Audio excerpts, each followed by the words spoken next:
Of course, I forgot to add everyone to the stream. Great start. Hello and welcome to Duke's United show. Unfortunately, Nathan isn't here this week, so you've got me, Garth, hosting. But don't worry, don't change the channel because we've got an all-star panel with us today. Mr. Optimist Marcel, how you doing, mate? Yeah, I'm good, thank you. How you been, guys? Mustn't grumble. And look at the smile on this, Alex, as well. How we doing, Alex? Yeah, I'm all right. I'm just grateful for that win yesterday. Otherwise, I would have been a bit grumpy today, but yeah. Ropey, we'll get into that. Right now. We're going to get into what I would class as a pretty ropey victory against a fourth place Cypriot side. I'll start with you, Marcel. The good, the bad, the ugly for you for that game? Sorry, I think I'm frozen at the moment. Can you hear me? Yeah, we can hear you though, mate. We can hear you. You can hear me. No, yes, but it was good. It was good against the Cypriot side. We made hard work of it, to be honest with you. We made a lot of hard work of the performance. It was difficult, but the win, I guess, is the thing that will be remembered in the grand scheme of things. We have to get first place in this group, otherwise it's going to be an extra game against a Champions League side. That would just make things a lot more difficult. But in terms of the performance itself, guys, I mean, wow, we just can't seem to play Ten Hag ball at the moment in the way that it should be played, and just looked we just made a meal out of something that should have been very easy. I mean, breaking down 2 banks of 4 has been a huge issue for us for a long period of time. Mm-hmm. We had a lot of chances yesterday, this game, but we just couldn't execute. We couldn't finish in the final third, which is like a key part of any football match. So yeah, good signs for certain players. I mean, Martial and Rashford coming on, but it's kind of weird. It's like, it's always the players off the bench that end up affecting these games under Ten Hag. The players that he starts with, he finds it, or it's almost like he gets the wrong selection, or he can't trust these players. These players crumble under pressure, and it's the players off the bench that come and save him. So we'll see what happens. Yeah. Similar for you, Alex, or did you see more positives in the match?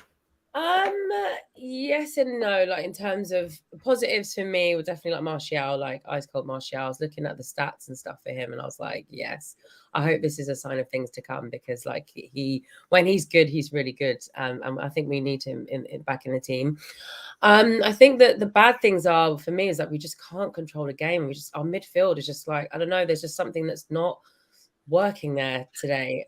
Yesterday. So that's those things, and seeing us getting caught out with like the on the counter attack. I've never really seen us really concede like that many times. So I was taken aback a little bit of that. I was in shock. So I couldn't believe that we were 1-0 down against this team who aren't in a league like what we are in. So I was just like, I was really baffled.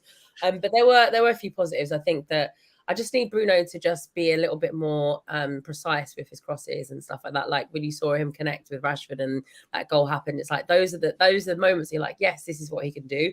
So I think for me, there's more. We won the game. Okay, we got 3 points, so that's a positive. So I'll take that. I'll take that right now. So let me come back to you, Marcel, with this. And is that going to become a problem for us? Like you're saying, we're almost like nicking results. We're struggling to break down lesser teams. This is a problem, like as you said, we've seen for a number of years now at Man United, that we cannot dominate teams that are quite clearly very inferior to us. You know what I mean? Do you see this as a long-term problem, or can you see this getting sorted out by Ten Hag pretty swiftly? It's a good question. I think under Ten Hag's tenure, I believe it changes. In terms of this season, I don't see any changes. Having De Gea in goal automatically kills Ten Hag ball.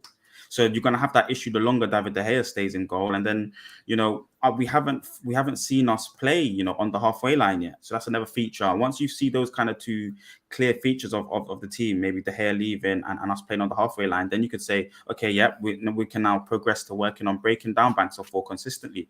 I do think it changes, hopefully the start of next season. I think right now Ten Hag's doing the make do with the squad kind of settings, for want of a better word. That's what he's having to live with at the moment. But it will change. I definitely believe it will change. I think the way that we're trying to play football, you can revert to the Arsenal football, the Arsenal goal that Anthony scores. The way that we're trying to play football was the clever kind of run that distracts the 2 defenders for Rashford's goal yesterday. Those kind of features are part of Ten Hag's game and all the preseason games, to be honest with you. We just need that at the highest level. That's not going to happen maybe straight away. This is going to be a bumpy ride this season. It's going to be more results like, for for the City game, like the Brentford game, where you're trying to do things, but you're not going to do it well. The players need to understand each other, the system, the tactics, and they need to have confidence doing that. A lot of it's been mental, as well as physical running. A lot of it has been mental and application under pressure. So it will change next season, I believe. So, Alex, we're talking about new signings here, like Marcel was saying, the goalkeeping needs to change. Do you agree with this? Do we need a few more players in to make Ten Hag ball perfect for this team and us go on and start winning trophies again? Yeah, I definitely do. I think, like we've seen, the players that he has, I mean, they're from even Sir Alex Ferguson days. So that just says that this is not so bad. It's not his team fully yet, and I think he's making a few signings. Obviously, there's a massive disappointment of not getting De Bruyne. Why is he in my head? De Jong. Well, that's a massive disappointment as well, because we could do it with him. So. Yeah, he's a massive disappointment. Getting De Jong, so I think that sort of stunted things a little bit. So I'm hoping that he's going to use this time to find someone who is similar and who can do what De Jong can do, but I guess in a different player. So I'm hoping that that's going to be the case. But I do feel like as well, like watching these Europa League games, he's like testing out players, he's using that time to test things, because as much as, okay, yes, it is a trophy that we could win, I still feel like this is a time for us to see what combinations work and to see what players can do with each other. So that's all I was thinking in my mind that he was doing, and using the Premier League to like actually, because I think he would have probably started Rashford if it was a Premier League game. So I think the super sub's great, but yeah, I think we just need. For me personally, I don't see us like getting any type of trophy this season, and that hurts me to say that. It hurts me so much, but I just don't see it, and it's not a bad thing. I think we really need. He needs time. He just needs a lot of time just to perfect everything and get the players he needs in. So I'm prepared to do that, but it's just really painful. It's really hard. Yeah, Man United fan is being hard, man. Right, I'm going to go through comments. My next question is going to be for Everton. After what you've seen today, who's your front three? So I'm going to give you a couple of seconds to think about it as I go through these. Football Universe saying hi. Hello, Football Universe. Regulars here, Sir Alex. Looks like, second on the comments. Fair enough. I didn't realize we were doing that on YouTube. I thought that was evening chaps from Callum Miller. Evening, mate. And that's it at the moment. Chaps old school. Here we go. So yeah, I'll go with you, Alex, first here. Who's your front three for Everton? Who like your starting front three? Oh my gosh. You know what, actually, I think this is easier than I thought it was going to be, thinking about it. I think it has to be Anthony, has to be Rashford, and it has to be Martial. Like that's it. Was that in a particular order?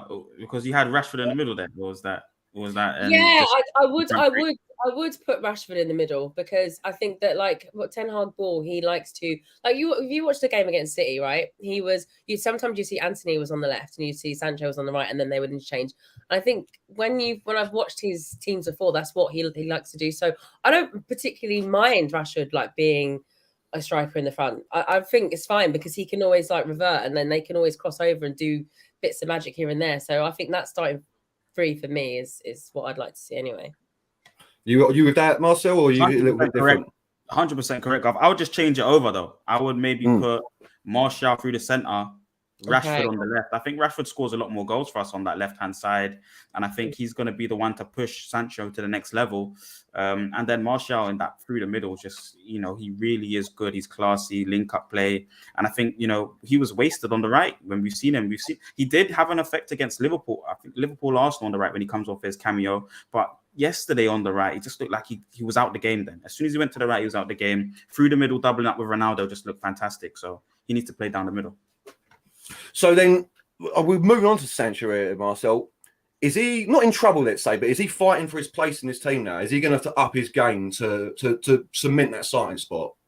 Yeah. This is he's 22, and he doesn't strike us as a Ryan Giggs. He doesn't strike us as a Valencia. He doesn't strike us even as a Nani at the moment in terms of directness. He tries to wrong foot players. He tries to show them the skills, make them bite at challenges and that kind of thing. That's his game.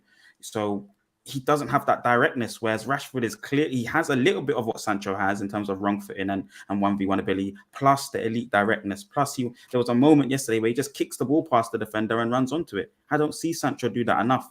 No. So, it's quite difficult for us to give the case to Sancho when he's also not giving us anything going backwards. kind of backs out of the 50-50s and that kind of thing, where you can see Rashford has the fight and the desire, and now he's growing back in confidence. We know that, you know, it's number 39 Rashford now, it's number 19 Rashford now, where he was all over the place.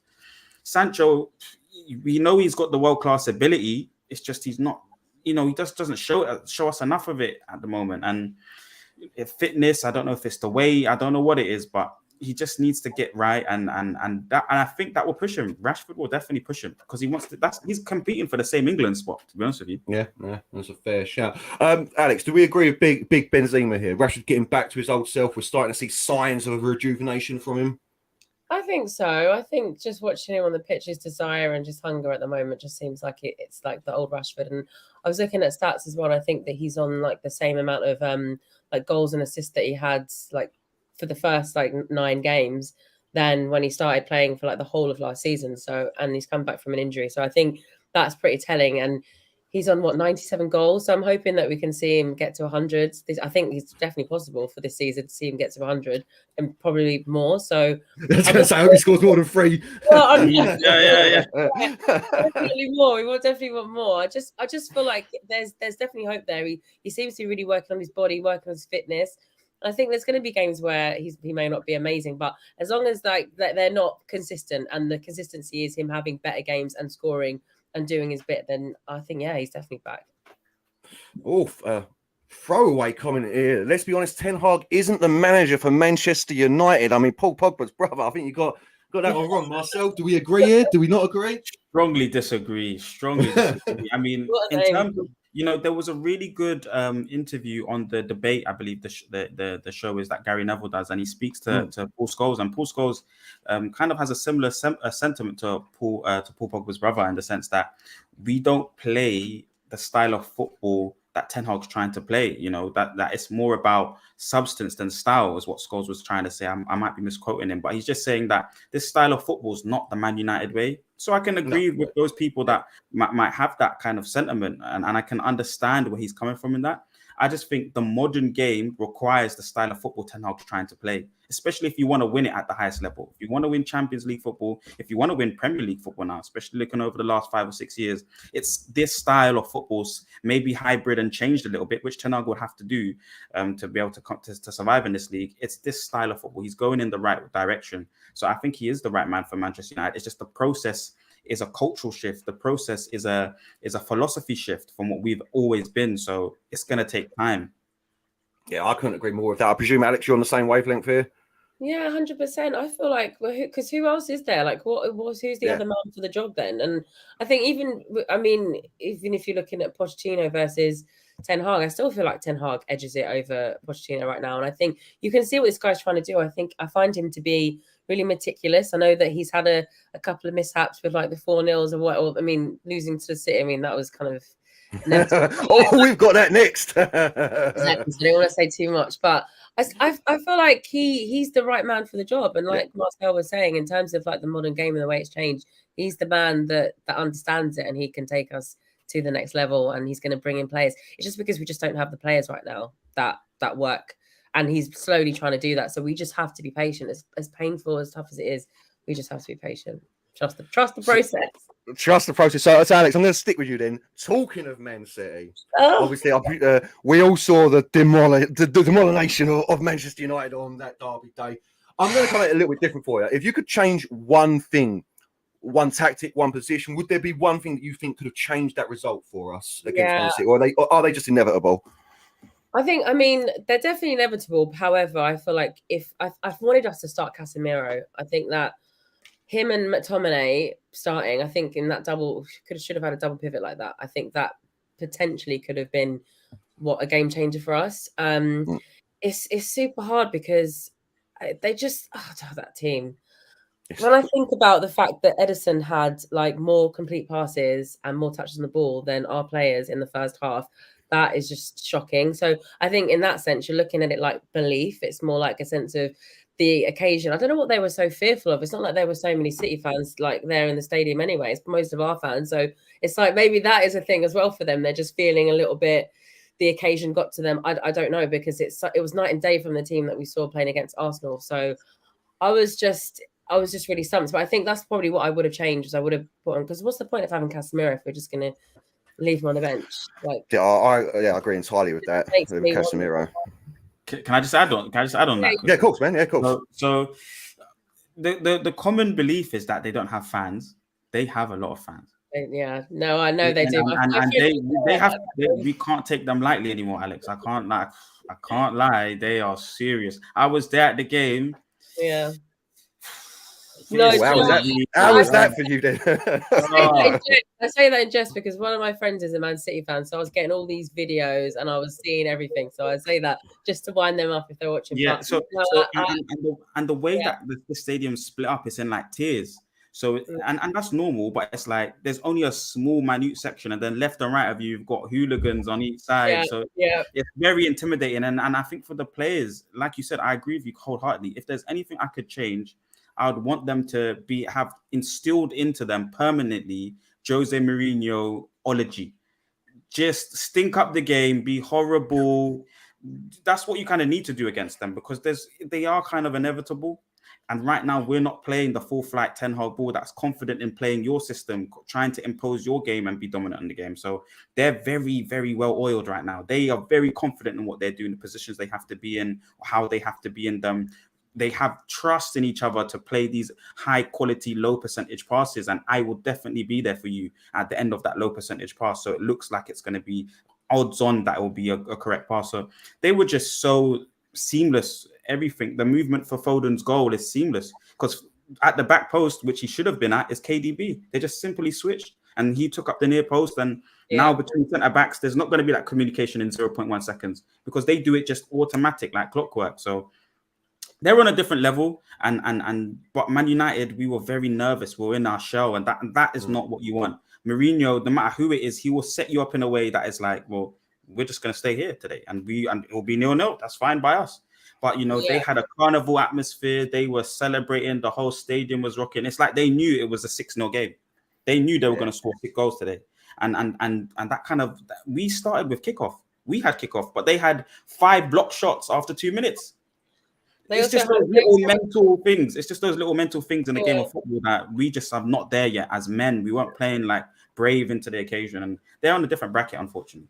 They also have Erling Haaland, which is and I think that's just completely changed everything for them. Not that they weren't able to score before, but it's just having that out and out striker right there who literally he blows my mind, and it's a shame that he plays for City, but.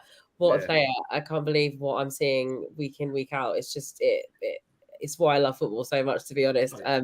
So I think that in itself was just a major threat. And I think that even Martinez, I think they handled that well because Varane was doing most of the covering. I think it's just as soon as he went off injured, I think that's where it just collapsed. And Lindelof came in. He's not really been playing many games, so he wasn't fresh enough to kind of like keep up and get into the game properly. So it just sort of fell apart. But I just noticed that like Nathan Ake, he was just really like cutting through us and just running and just being able to pass the balls down. And then they're in our final third before you know it. And it's like just one player's done that and a few like passes, and that's that done.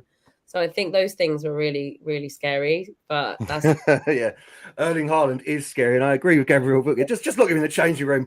Don't let him out when they come to Old Trafford. Just keep him off of the pitch. Somehow he's a joker player. Honestly, if he continues on this trajectory, he's going to break every record. If he stays at Man City for 10 years, just break every record in person. Now I'm going to go quickly to Nathan. He's given us some comments on the game, so let's see if you agree with them. So he says that Ten Hag was maybe a bit naive to think that United could step up to City at this stage in our rebuild. Our previous wins against City have come from playing with more defensive-minded players and counter-attacking with efficiency. I think that's what you're saying, Marcel, isn't it? A little bit more dirty in the game, a little bit more break it down. Fresh off beating Liverpool and Arsenal, I could see why Ten Hag stuck with the same team, but it should have gone another way. We were efficient in the counter, defending with tenacity, but still gave up clear opportunities. City with Haaland are always going to make us pay from the opportunities we gave them. And I think that's where we're going here. But what I want to pick out here is Marcel, do you think Ten Hag was naive going into this game, having come off the back of wins against Liverpool and Arsenal, thinking that we could go toe-to-toe with the powerhouse that is Man City these days on their home turf? See, so he comes off the back of 4 wins. Makes them do a 15K. Bruno speaks eloquently in presses.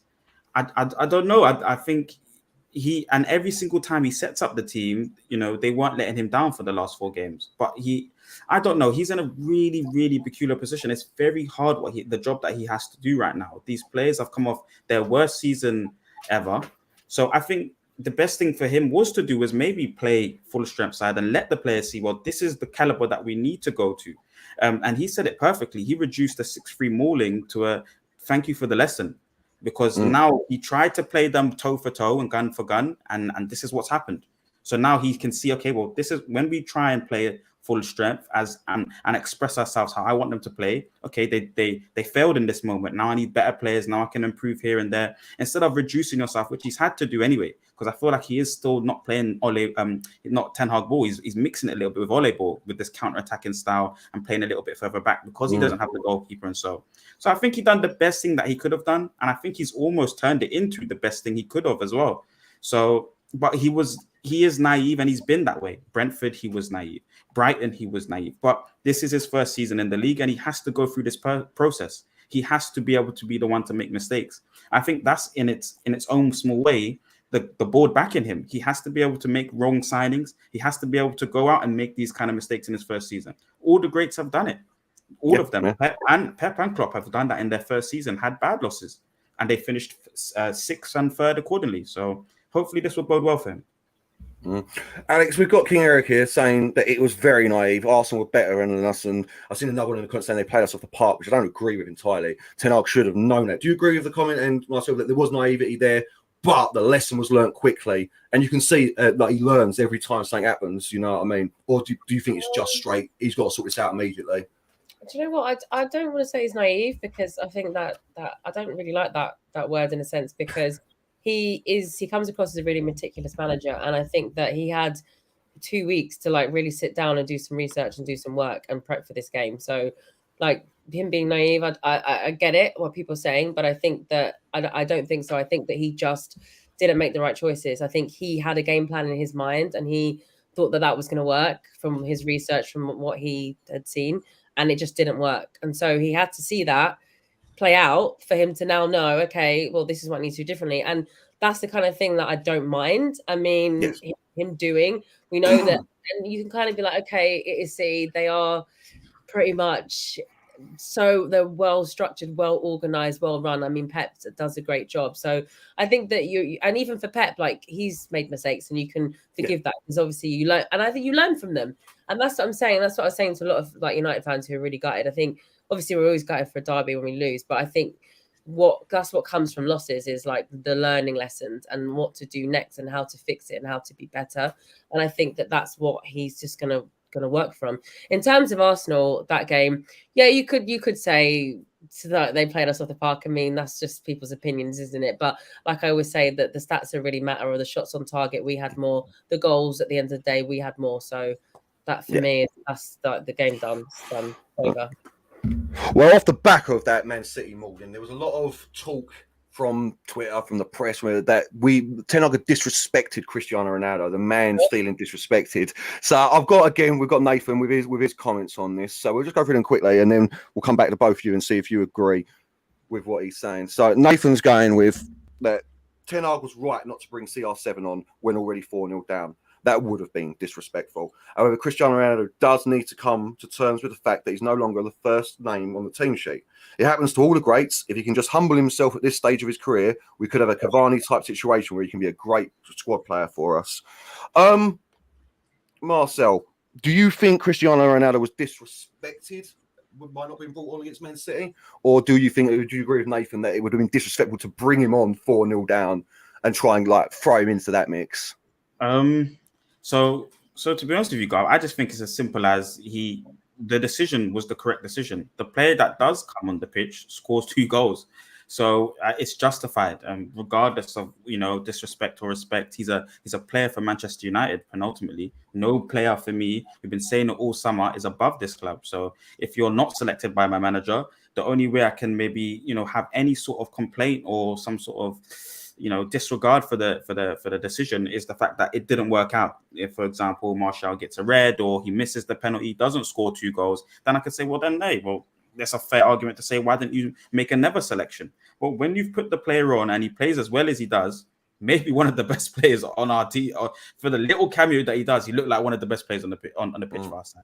So it was the correct decision. I'm not in the business of giving a 38-year-old respect for when we have targets this season, that we have ambitions to meet this season. So I'm not in the business of that, especially when they reported that they wanted to leave at some stage through the summer. I definitely understand that his professionalism, I think he's been very professional up until this point throughout the whole time. And I respect that greatly. But he also has a World Cup to adhere to. And that's why he's most probably as professional and consistent with whatever he's doing. I would just say that Ten Hag will manage this properly and he will go at the end of the season. But if this is Ronaldo's calling, he will go in January. And that's what I really have to say on it. I think he shouldn't be playing in Man City in the biggest fixtures at all. Anyway. He hasn't thus far anyway. He hasn't thus far. So no, I agree entirely, Marcel. I really do. I don't think we've disrespected him. But Alex, what do you think on this? Do you think Cristiano Ronaldo? When you do have to take into account, we're probably talking about the greatest, if not the second greatest footballer of all time, depending where you lie. Yes, he's 38, but he was still our top goal scorer last season as well. He was the one who dragged us through many games. Has he been disrespected by not getting not just the Man City game, but the minutes he's been getting this season? Very limited minutes.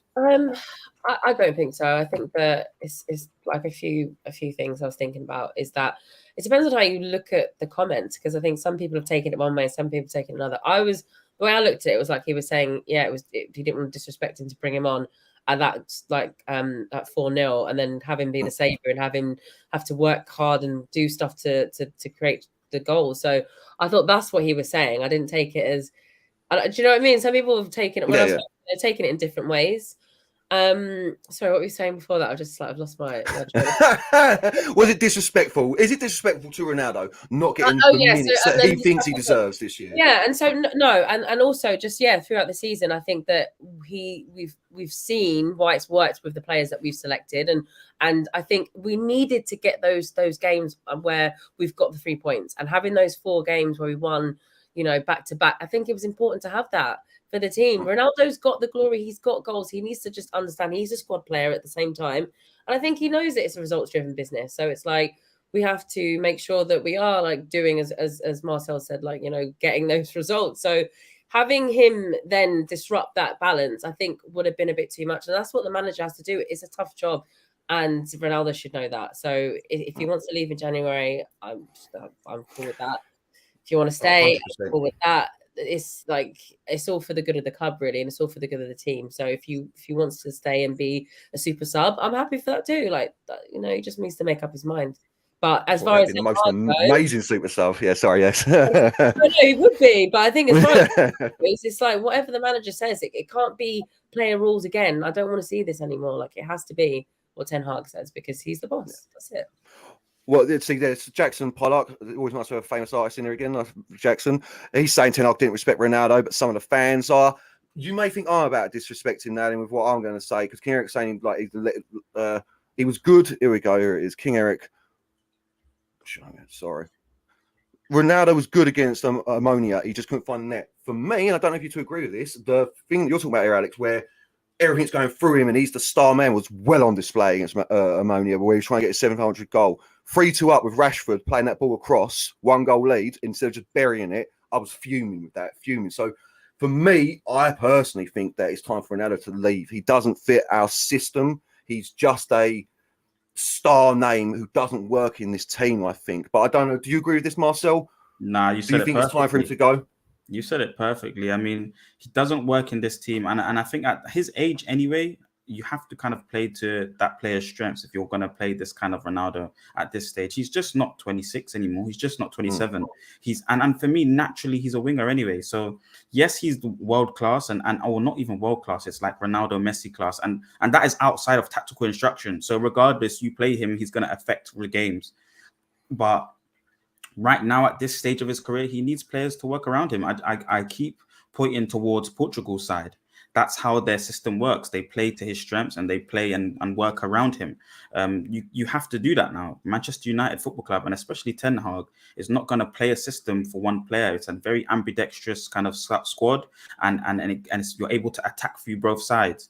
If they play to anybody, it's a very mobile focal point striker, but he has to press. You know, Ten Hag's been speaking so much about proactive footballers and defending from the front and expending so much energy doing that you have a little bit of energy to go and attack. He's said this in presses. So Ronaldo doesn't fit that profile. You know, I saw one of the comments, 100% right, done everything but the finish, and I really liked his performance, but that's going to be his level. Europa League matches, unfortunately. Premier League games where we have to win them now, and we're already so topsy-turvy with our performances, you can't really put him in there where he's just not going to press. Yeah, no, I agree entirely. Alex, we've got the real Harry Maguire here saying he'd start CR7 over Anthony. Now, I ain't going to keep my mouth shut here. I'll just let you take that one away. Do you agree? No, I don't agree. I don't agree at all. How can you start CR7? I just, it's not. If I was the manager, definitely not. It was never happening on my watch. So I don't know. But yeah, the real Harry Maguire, I think you need a good head shaking. Well, talking of players not getting minutes, this is our next one. It's Casemiro, the £70 million summer signing, who's barely played. Obviously, he got his minutes against Ammonia, but when we're seeing it in the games in the Premier League and stuff, he's coming on here and there. I've been giving it down to maybe trying to get up to match fitness. But Alex, where do you stand with Casemiro? I know you said earlier on that he needs to be playing, but do you think he needs to go in immediately in all games to get that match fitness up so that we can see the best of what the last 3 years of what is possibly the greatest defensive midfielder of our generation? Yeah, because I mean, if my thinking is that if I hear this talk about him being like world class and stuff like that, so for me that means you can start in any team, anywhere, anytime. But I guess that's not always the case for every league, but for every player. It baffles me because I think we really went gung ho and we really put that money. We put our money where our mouth is and we spent it, and we've got him now. For him to just sort of be festering away and sitting there, I just don't get it. I don't know what that's for and why. I can see why Scott's been playing a lot, and you give him his flowers because he's been playing well. He's been turning out really good performances. But I think it's just when they're all not playing very well, it's like it doesn't work with him either, because who does he have to connect with to play? Like that game against City where Eriksen was bad. Oh my god, they were just all so terrible. By the time he came on, it was like, mate, I don't even know what you're here to do. But that's what I want to throw back to you guys, because I'm confused. Why is he not getting the minutes? I don't get it. So, Marcel, you want to take that one away, mate? Yes, I would point it towards, obviously, I'm going to suggest these all just my opinions. Obviously, the principles of Ten Hag, obviously, you're going to reward somebody that you have to trust throughout the season, and Scott McTominay. You have to trust him. It's a squad game. He's been playing well. Keep him playing. He deserves that reward. He's been given... every single player has been slowly bedded into the squad, or is got minutes on drip. I mean, Anthony had a few minutes there, here and there, didn't play straight away. And that's the same thing with Casemiro. I think he's just trying to bed him into the squad slowly. And obviously, like he mentioned, Scott McTominay was just playing so well. I think when Casemiro's come on, though, he's had to get used to the pace of the game. He hasn't given us any world-class performances yet, in my opinion. In spurts and good decisions, good passing range and stuff like that. But he's also been extremely rash and look caught out at times as well. So I think that's another reason as to why you don't put him in. Also, is this even Ten Hag signing, in my opinion, Alex? That was my next question. Yeah. Our manager's been adamant on this Maverick 6, and then Casemiro comes in and walks in through the door, which is something that us as fans know we need to change. But our manager doesn't believe in this kind of style of football. This is more a traditional Premier League kind of signing. This DM that's a all-purpose, strong in the tackle, closes down everything. Whereas our manager wants like a number 10, but in the 6. That's the kind of 6 that he wants. So is this really his signing? Yeah, I don't think that's true. I don't think it's his signing. I really don't. The minutes he's not been getting suggests to me that this was a panic buy from the board after 4 months of failing to get De Jong and promising us a world-class centre midfielder. And that's why we've not seen him on the minutes. But again, let's see what Naif's got to say on the matter. Because I do agree with some of what Naif says here, which is Casemiro is brought in to allow us to finally compete with the best teams in the league. His quality to break up play and control possession is a clear upgrade on Scott McTominay. Now, I'll continue with Nathan's bit in a minute. This is the point I want to make. Is everyone's saying Scott McTominay is playing really well, and I agree with that. But Casemiro is a far better player, period, in every aspect of the game apart from pace. If you were saying to me, we'll go back in the day, I don't know, Stan Collin was scoring loads of goals for Nottingham Forest, but Nottingham Forest signed Ronaldo, the real Ronaldo. Does Ronaldo go straight into that team? He's the best player in the world, you know what I mean? Of course he does. So Casemiro's meant to be the best defensive midfielder in the world. And this is why I don't think he's Ten Hag signing, because he should be getting minutes. You can't just do what you're saying. You can't just leave him on the bench. Like at 70 mil, I don't know what's happening with that one. It's a bit weird. So I think that Scott McTominay's playing well, but I don't agree with he deserves to be staying in the team just because he's doing well. Personally, in the tougher games, I play the double pivot. But then this is my question: who do you lose, Eriksen or Bruno, for McTominay, Casemiro pivot? Alex, I'm going to throw that toughie right at you. What a video! God. I think I would edge towards Bruno, and I think I'd drop Eriksen in that situation. I just would, just because I feel like he probably played both. Well, I don't know, could he? God, that's so hard now. Exactly. I'll stand by that. I think I'd drop Eriksen, and I'd put Bruno in there. Marcel? No, I've just realised now it makes perfect sense. You have to play Bruno. It's the only player you can play. I don't think you can. Yeah. Bruno's had the keys already. He's already done it under Ole Ball, and that's kind of what we're playing now. I've seen Bruno become, lift this team with 2 6s behind him and allowing him to play and control the tempo of the game. If Ten Hag can just get him to stay in that final third more instead of coming deep, even though he does create that goal for Rashford from deep areas, but if he can just stay in that final third and do less of the losing the ball and build up phase and trust the 2 6s to do that, then maybe you've got a system there. But I just don't feel like it's something Ten Hag will be comfortable with. I think he's obsessed with the build up and trying to take risks going forward for us. So I don't think it's something he would ever do, but I think it's something we should do. A Casemiro, Scott McTominay, I think would be better. Casemiro, Scott McTominay in there as well then, yeah, definitely. Fair play. I can never pronounce his name. Patrick, is it? McCall saying Casemiro's time is now. Scott has done well, but we need time. We need to give him game time. I think that's what we're all saying here. You know what I mean? It is, I think, time either put up or shut up for Casemiro.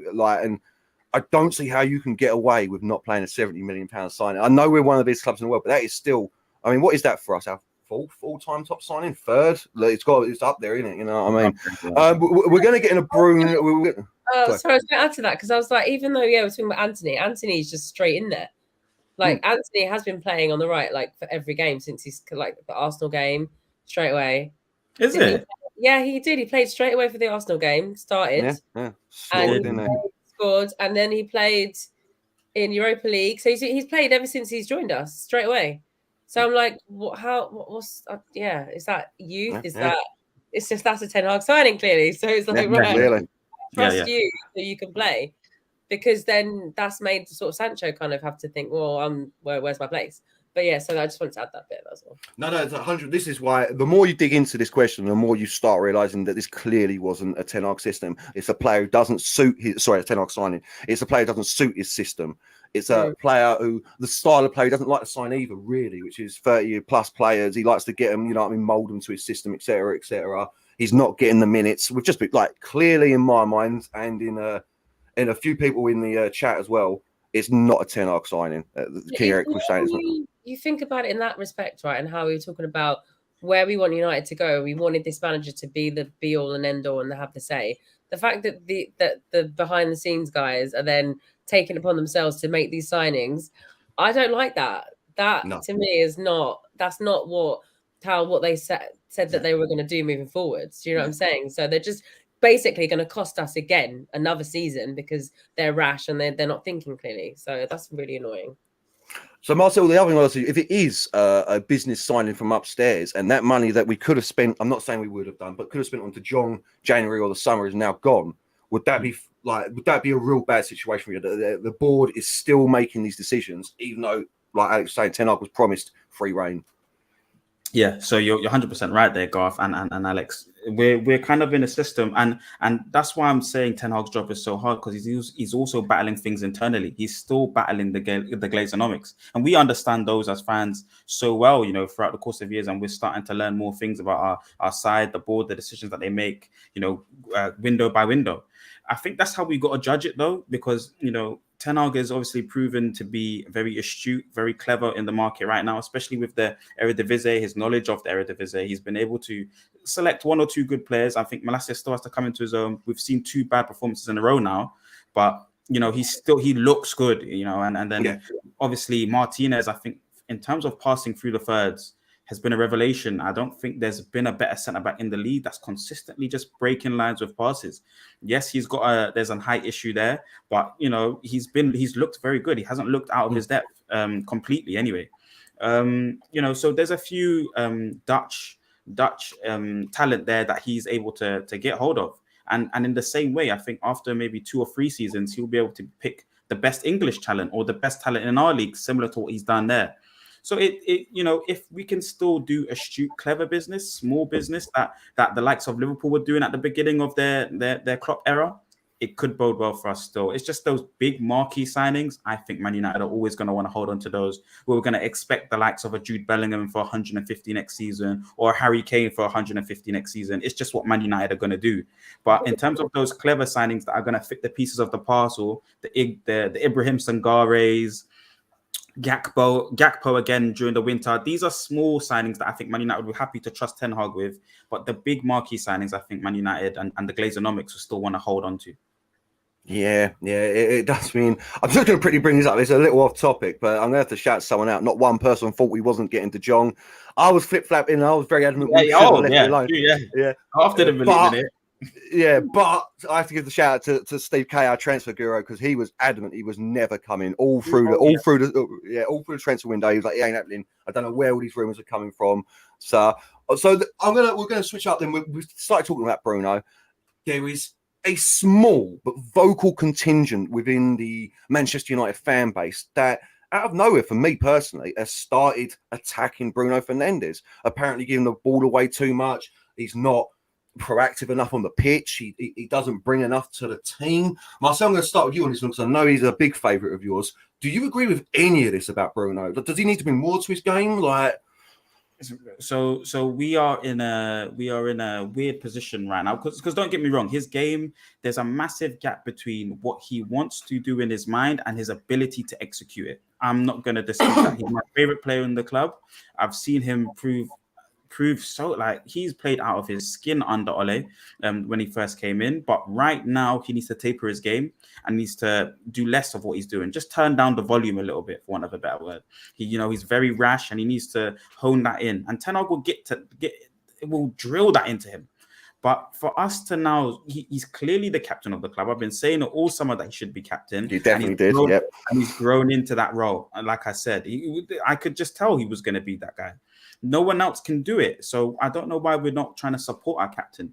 He speaks so well in the media. He believes in what the manager's doing, and the manager believes in him because he's obviously kept him over Donny. I thought Donny might have displaced him after a while. I thought even Eriksen potentially could have displaced him maybe 2 or 3 seasons after a while. But it's not happening because he gives us the effort. He gives us the aggression. He gives us the press. We just need more players that are a little bit on his wavelength. His technical ability is not sound. It's not some of the best that we've seen. We've had the luxury of Scholes and Carrick. He's not that level. I'm not gonna say he's anywhere near their boots, but in the same breath with this team, he needs to be here for at least another 2 or 3 seasons, guys, because you can't replace that productivity in the final third. You can't replace that effort that he's given to us across the pitch. And everyone likes him in the club, I think. He's going to be the only one that everyone likes within the team once the likes of De Gea leaves, once the likes of Ronaldo leaves. So, I mean, it's maybe wrong to call him out. By the way, Eriksen lost the ball more than him last game. Oh, yeah. And a lot of people don't really... Eriksen has a similar game. It's a lot more better and a lot more easy on the eye. Eriksen's style, his passing, a lot more classy than Bruno. But, Eriksen lost the ball more than him last game. And it's just this narrative that we are spewing at the moment. I don't know why it's in-house fans as well. It's our own fans that are doing it. Yeah, it's weird, man. Yeah. Yeah.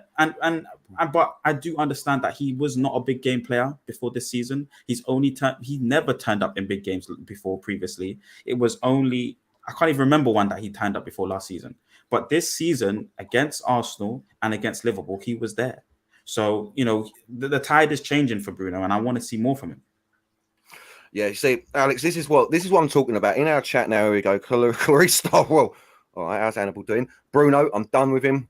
King Eric, Bruno drop, King Eric again. Too many games now, Bruno just gives up. Yes, on his day he's great, but too many times it's like playing with 10 men. I can't agree with that, King Eric. Again, I'm sorry, mate. But so Alex, but are you feeling it as well? You know, are you seeing it from fans, people you know, that there's this weird agenda coming about Bruno Fernandez all of a sudden? Do you agree with it? It's a massive agenda. Look, I'm not his biggest fan. Like, and there's times when I'm just like, oh, for God's sake. But I think I've been like that with a lot of the players. So it's not just him that I pinpoint in particular. And I'm not like that in that sense.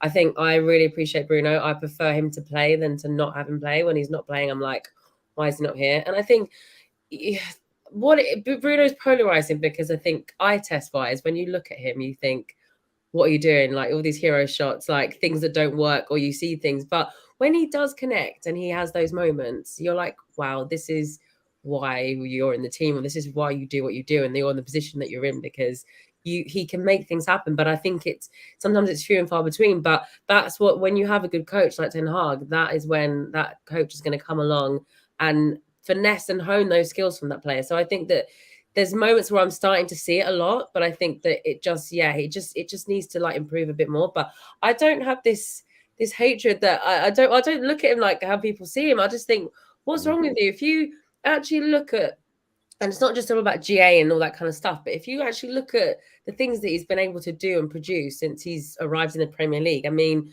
he's pretty much hit the ground running, which is what you want to see from a player coming in, especially being in that position. And albeit it's not been perfect, but I think that he's done really great. He's done really well for us, and I really like him as an all-round player. So I think that the criticism is really harsh, but I can understand why it happens, because you're looking at a KDB or someone like that and thinking, well, like that is what you want, someone who can really like but just crossing the ball accurately. The accuracy is just there, isn't it? I think with Bruno, he gets like so many yellow cards. So you're thinking why, but I think that's because he's also defensive minded as well. Like he's trying to help the team. He's trying to be in every aspect of the game. So I think that shows to me as well that he's fighting for the team too. And I remember when Ollie like surprised him when we were playing Europa League and made him the captain, and he didn't know. And like that, I was like, oh, can't he just be captain? Like from then, I think I was like, I can't remember what season that was. I think the season that maybe it was COVID season when we went to the finals. So yeah, it was then. And I was just like, yeah, I'd like him. So I support him in that way. But I think, yeah, sometimes I get frustrated like anyone. Like I get frustrated with Rashford. I get frustrated with Sancho. Like it's natural, it's normal. But I just think that this whole thing, drop him, kick it. It's like, well, and then what? Then what? Now what? You think that Eriksen's going to then automatically just take that role? He's not, because he needs Bruno. They complement each other, if anything. And so I just think, yeah, I don't understand why this agenda with Bruno is happening. It's just annoying. So, yeah. Yeah. Because King Eric's coming back at us. He's saying, this is the other one. I don't think Bruno's that inconsistent. He just had an amazing first season, and you're never going to repeat that season on season on season. I mean, I'll come back to what you said, Marcel, about he's not as technically gifted as a Carrick or a Scholes. I think he has the vision of those players, though. He can spot a pass anywhere on the pitch and everything. So I'm not too sure about it. And the foul is coming at us now as well. Never, the thing Bruno's never there, 100% moments player. Again, I'm not sure I can agree with that.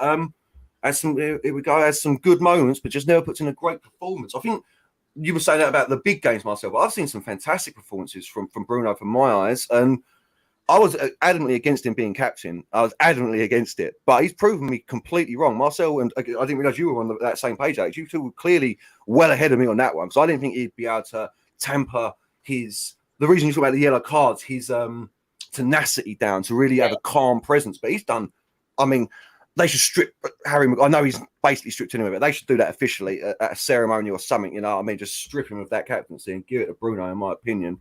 So we've got Patrick again saying, I think this is more of a nuanced thing, is people are split with Bruno because they want to see, that's what I want to hire out. I think people want to see more from him, but I don't think he's got that much more to give. I think this is his game. You're gonna, like you're saying, you're gonna be frustrated with him.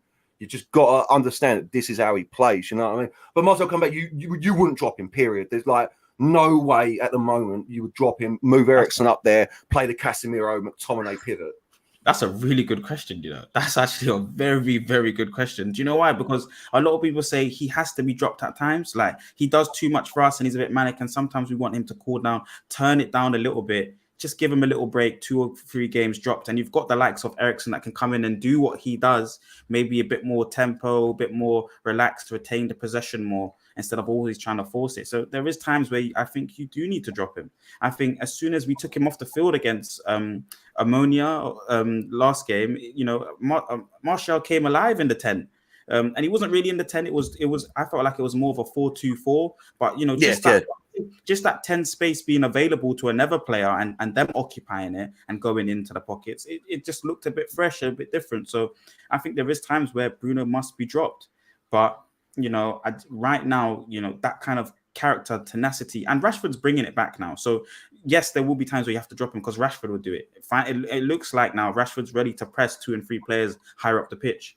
And that's the Rashford that I want to see again. So once you've got maybe Bruno and Rashford doing the pressing now, I think it will be very hard to drop him. And then you've got Anthony that naturally wants to press and's got it in him as well. You've kind of got a fluid front three there. If Martial can help out as well, I don't think you see Bruno getting dropped. Also, Martial and Bruno's understanding of movement. Bruno loves to break lines with his forward runs, and then Martial likes to drop into the pockets.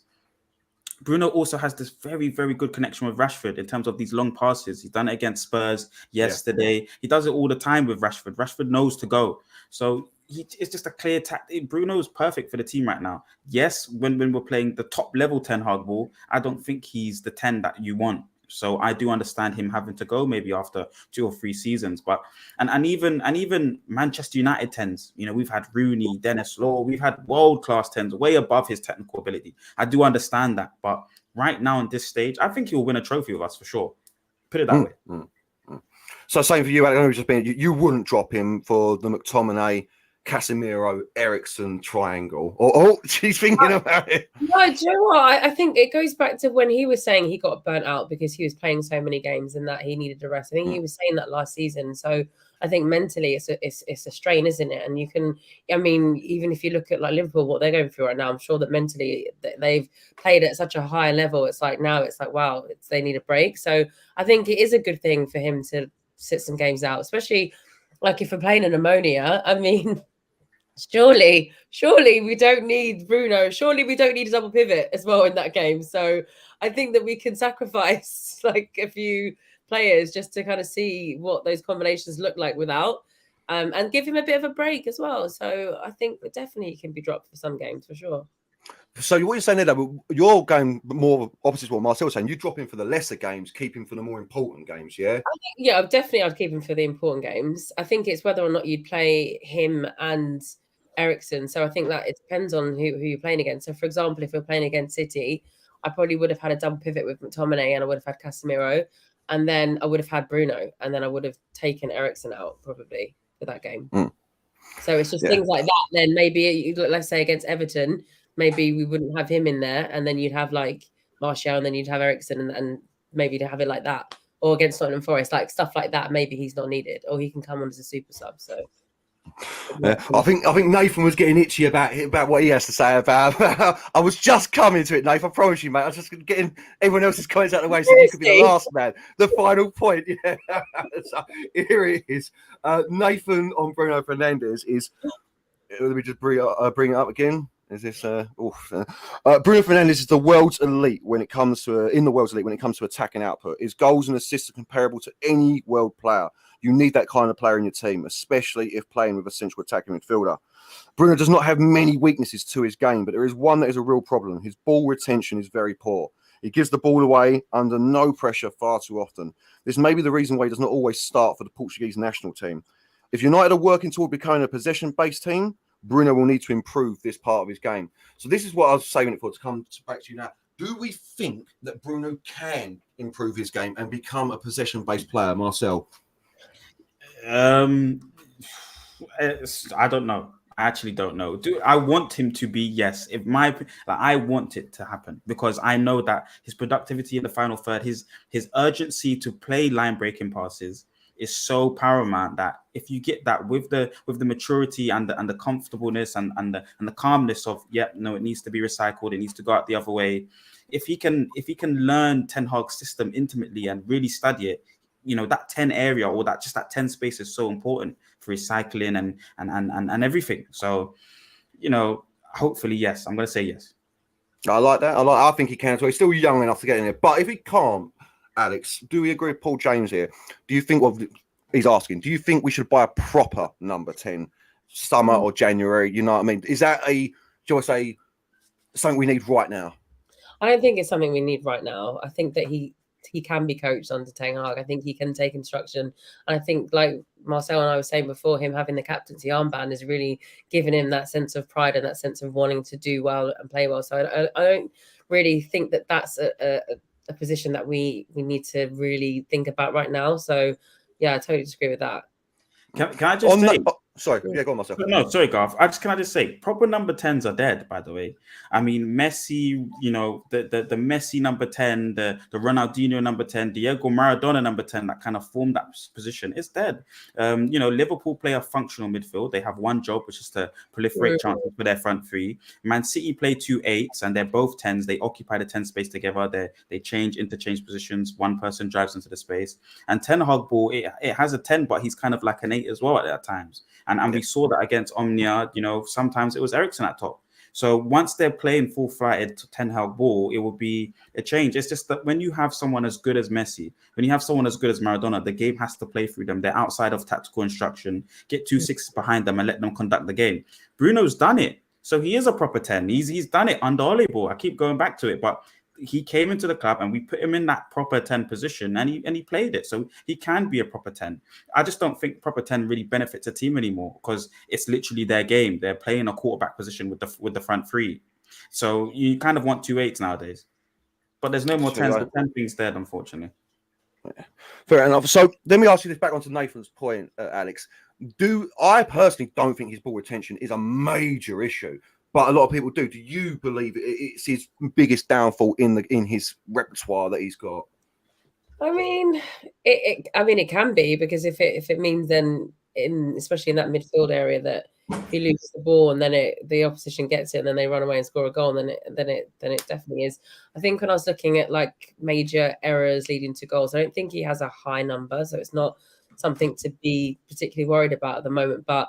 I think again, it comes down to the eye test when you're watching him and you think, oh my God, this is just like not like clean enough. It's not, the finesse is not there enough. I think that's probably where like what Nathan's seeing. But I think ultimately he doesn't necessarily, I don't know. I guess I disagree with Nathan on that one.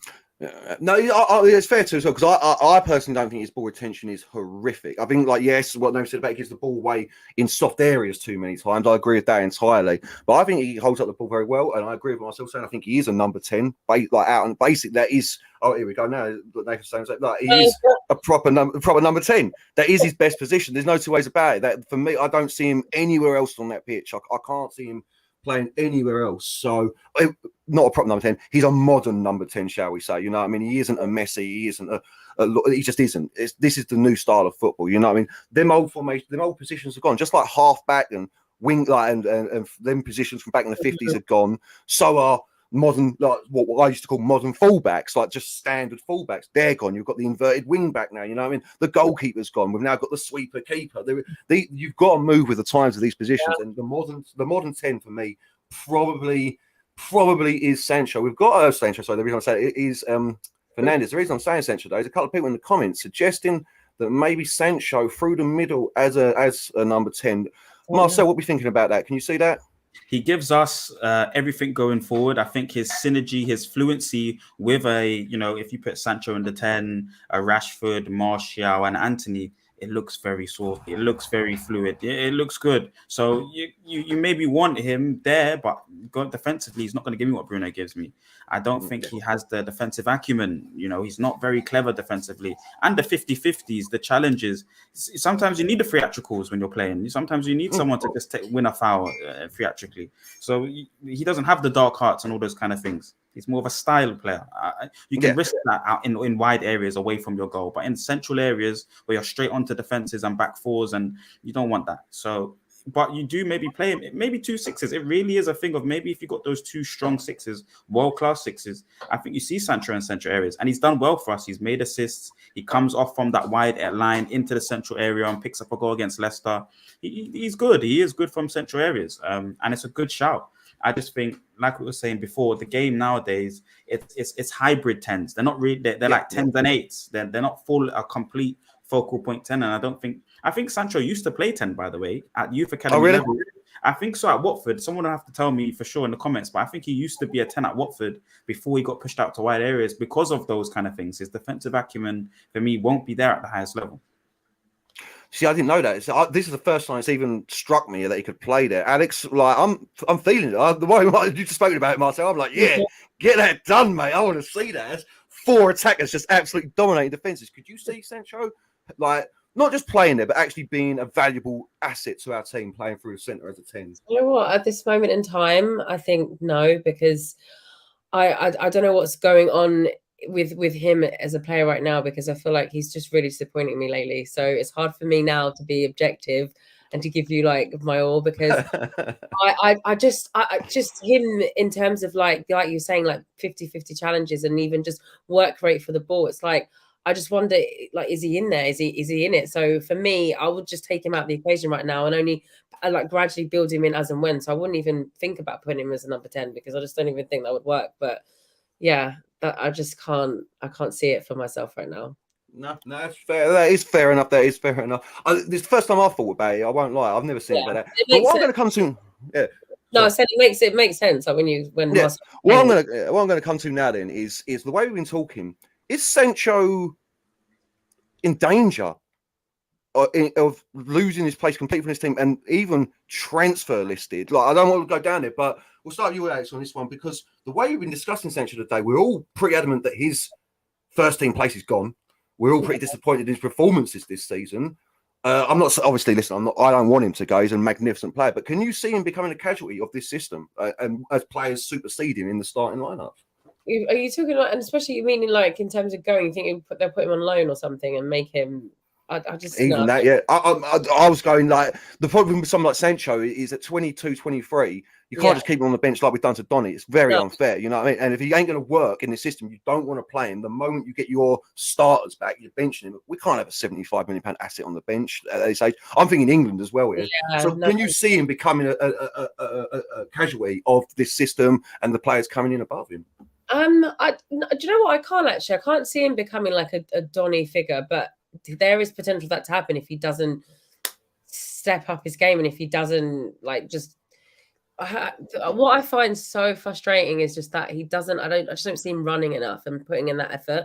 I think it's happened a couple of times, but it's just like there's old habits creeping in, and I don't know. It's like Marcel was saying earlier about fitness. It could be something to do with that, but I just find there's times when he plays and when he scores a goal, and you're like, especially the goal against Liverpool, like, that's when you think that's the Sancho that I thought was coming. I was going to get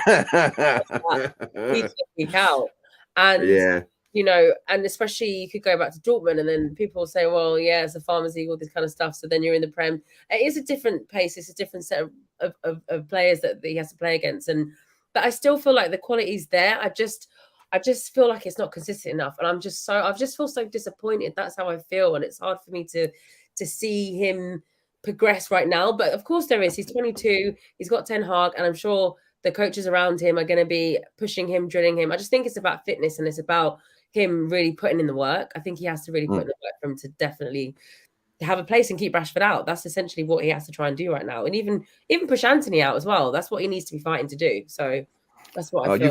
You've just read Nathan's mind there, Alex, because that is exactly what he's just said. He's going to have to fight it out with Anthony on the right wing. I do want to come to this. People were shouting at me about Donny van der Beek playing number 10. Listen, I need to see him play first. I don't know anything about this geezer. Like, they told me he's a good player. Apparently he's decent. But to be quite honest with you, I've not seen it. Like, I just need to see him on the pitch once, and then I'll come back to you and give you some information on that. You know, Mary Stewart coming at us. Odegaard is number 10. Yeah, exactly. Do you know what? He's more traditional. He's probably the most traditional number 10 that we've been talking about today. Yeah. Definitely. Also, last one then with you and Sancho. Can you see him becoming exactly what I'll say? Can you see him becoming a casualty in the system? And do you think he can adapt to this system? So the thing that I'm obsessing about now when I'm looking at our team is this a deliberate tactic of our wingers not taking on players 1v1, because I still feel like, am I still a traditional Man United fan where I'm obsessing over the likes of Ryan Giggs, Valencia, like I was mentioning before, fantastic wingers that just are obsessed of going 1v1, because then we need someone like a St. Maximan then, that was very aggressive on the ball and would do the 1v1 take-ons. He wants to get to the byline and cross, and players now are encouraged to get into the box because they know that this guy's looking to cross when he gets on hold of the ball.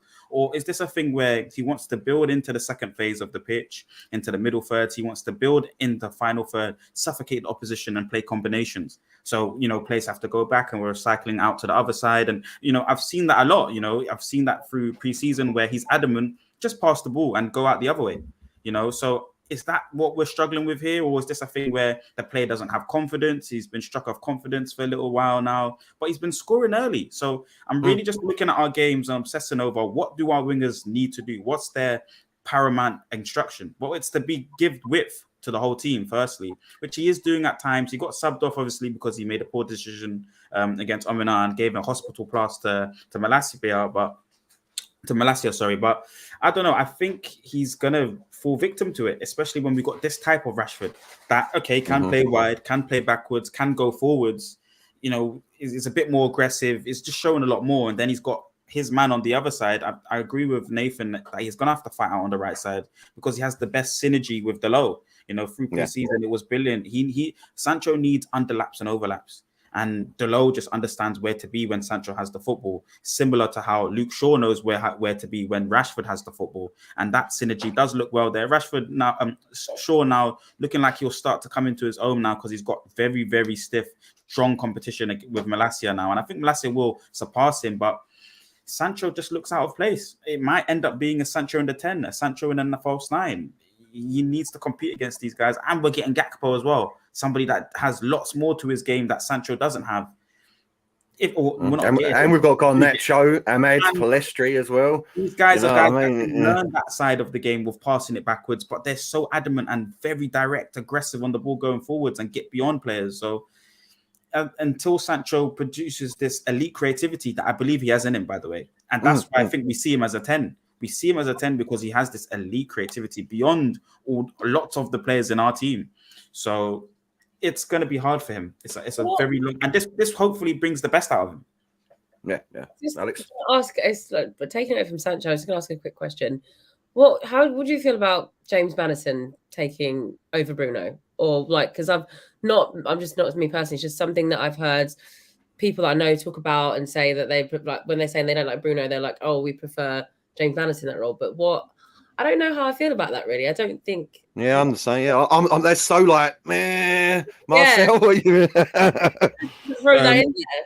No, it's a really good. It's a good point. I feel like we're going back to the traditional kind of 10. I think he's of that mold and of that ilk. He produces fantastic free kicks, so we're more of a threat from that kind of side of the game. I'm thinking though.